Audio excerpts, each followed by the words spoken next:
the single most important issue facing all of us. Whoever we are, however we identify, we're in a real troublesome situation. There's no easy answer to it, but it begins with people of goodwill taking it on and taking responsibility for addressing what's going on here. I joined the movement in 1967 when I was 13 years old. It was the movement to end the war in Vietnam. My family moved to Phoenix, Arizona in 1968 when I was 14, and Cesar Chavez came to organize the grape pickers in the fields, the heat out there. It took a little while for word of the women's liberation movement to trickle down to Arizona, but when we heard about it, we signed up for that. And we learned from Dr. King himself the connection between the struggle for jobs, the struggle against racism, the struggle against the war in Vietnam. So I grew up in an era where it was considered one struggle, and there were different parts of it. And it wasn't until 1971 that I understood that I found it in the pages of Life magazine that something named gay liberation had started. And I was in the high school library pretending to have a lung disease so I wouldn't have to go to gym class. And I'm reading it in Life magazine, I'm like, oh my gosh. So I stole the magazine and I hid it and I took it home and I hid it under the mattress like it was porn. And on bad days when I did get beat up, I would go home and I'd pull that thing out and I said, God, just let me graduate from high school and I'll get the hell out of Phoenix and I'm going to go to San Francisco. So I came here, I was 17. And I was in the Tenderloin, you know. I was an idiot white kid from nowhere and didn't know what the hell I was doing, no skills, long hair, a sissy, and I was on the street for a while. I know what that's like. I know what it's like to be hungry. I know what it's like to do things you don't want to do to survive. And I know what it's like to be helped by good, decent people who will give you a hand and raise you up and say you have value, you have worth. And one of those people was Harvey Milk.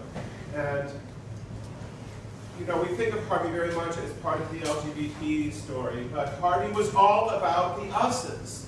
It was all about building the coalitions. And I, as a somewhat heterophobic child at the time, you know, I was afraid of straight people. It's easy to understand. You know, you get beat up, you get called names a few too many times, and you start to have this fear that so easily turns into hatred. And it was such an eye-opening and incredible experience to see Harvey, this gay Jew from New York, capture the heart of the city in the union halls, at the senior centers, at the bus stops, reaching out to all different kinds of people and saying, hi, I'm Harvey Milk, what's your story? And finding common ground and building the common struggle on that. Rebecca was talking about inspiration, and if I inspire anybody, well, I'm very grateful to hear that. That makes me feel good. But I want to tell you who inspires me every day, and that's the men and women of Unite Here. Local 2 in San Francisco, Local 11 in LA. We're fighting all across the United States and Canada for living wages, for decent working conditions, for access to quality health care, for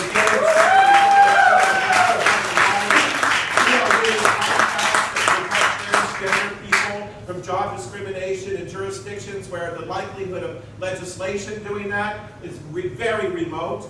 And even now, with all these great victories on the marriage equality front, we still see that there's no end in sight. And, you know, in how many of those states you put that marriage certificate up on your office door and you're fired? So in my union, we're fighting to win contracts that protect LGBT and T people from discrimination and abuse in the workplace. So I get to work with the housekeepers in the downtown hotels. Overwhelmingly women, overwhelmingly immigrant. They get it. They know what it's about. They know it's one struggle and it's one fight. And I don't care what is your particular area of greatest concern. And we all have our projects and our issues that touch us deeply, and that's how many of us get so passionate about our work. I don't care if you're concerned about the environment. I don't care if you're concerned about women's rights, LGBT rights, workplace issues. The single most important issue facing all of us is the growing chasm between rich and poor. And the effect worldwide. So I'm grateful that the Center is taking this on. I hope that you will lead by example. Because in this community, we have a lot of affluent people. We have a lot of political power. And yet we see that young people today, whom I read in Life magazine as I did at 17 and decide to hitchhike to San Francisco in search of a better life, are going to be sleeping on the streets or in Buena Vista Park because there's no affordable housing left. None. Absolutely. Now I am a lucky man, and I am grateful every single day that I draw a breath. I survive when so many of the men I love the most die, hideously.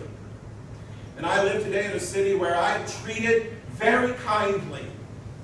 People are extremely loving to me and supportive of me. And I don't have words to express how grateful I am for that. I feel safe here. This is my home. I'm a renter. At some point, I am going to be evicted. Where am I going to go? I have all the unearned privilege of being a white male in this society. I've got an education. I've got the legacy of the work I and my comrades did. I'm connected. I'm famous. I'm scared to death. I can't pay $4,500 for a studio apartment. No. And they tell me, well, Cleve, you should move somewhere more affordable. Well, where is that? Stockton? I don't think so. Because I need that support. And, you know, I worry so much about the young kids that are coming here, but there's a lot of us with silver hair who are really getting very frightened. I'll be honest with you, my biggest fear as a long-term HIV survivor, my biggest fear, something I have nightmares about, is what if I get dementia? I've seen this happen to so many men I love deeply. What happens if I get dementia? Well, if I'm walking down 18th Street and something's wrong with me, I'm pretty damn sure that some of you are going to come up and you're going to take me by the arm and say, brother, what is wrong and how can I help? Absolutely. That's not going to happen in Modesto. It's not going to happen in Stockton. I want to stay here. I want to fight to stay here, and I want you to fight for my right and all the people like me to stay in this town, and the right for those young people who need sanctuary, who need a safe place to go, to come to this beautiful city and let us live up to our reputation. This is a start. Thank you, Rebecca. Thank you for this award. And thank you all for being here. Thank you.